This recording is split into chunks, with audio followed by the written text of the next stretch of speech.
CBS News, newly obtained GPS data shows the movement of the boat that carried Nolan Wells to Horn Island over the 4th of July weekend. The Mississippi teenager was found dead after he'd been missing for 2 days. His family still wants answers, and their attorney, Ben Crump, says new tips are coming in every day. We continue to be steadfast and trying to get to the truth of why Nolan Wells is dead. If this was your son, if this was your daughter, wouldn't you want desperately to get to the truth?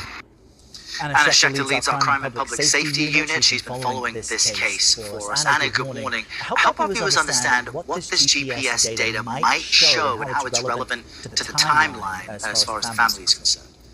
Well, Errol, this is important because now we know the exact movement pattern of that boat that took Nolan Wells to the island, exactly what time, around 11:15 a.m. the boat landed on the island, and then we know that after 5 p.m. that boat, without Nolan Wells on it, traveled a different route and docked in another place, different, actually quite a ways away from where it entered the water that morning. And then we know the route that those young men who were on the boat that took him, that path that took them to the home of the boat's owner. All of this is being scrutinized by law enforcement. So this is a key part of it because the big question is, what happened to Nolan Wells, and did anyone see him enter the water? That question remains unanswered, Errol. So you've got the GPS data from the boat. I understand Nolan's phone could also play a key role. What is the family's legal team saying about what it might show?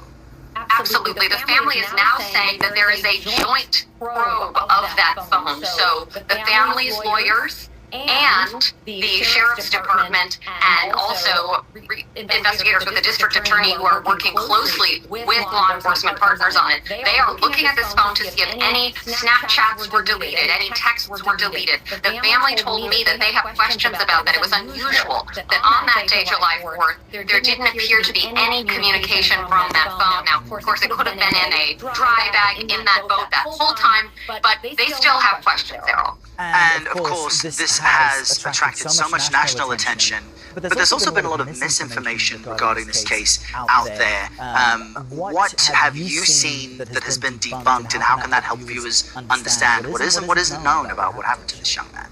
This is a great question. We had a video from that day from Horn Island posted to social media, and lots of people guessing that they might have heard Nolan Wells' voice. And the person who actually took that video came out and said, no, that is not Nolan Wells' voice. There were discussions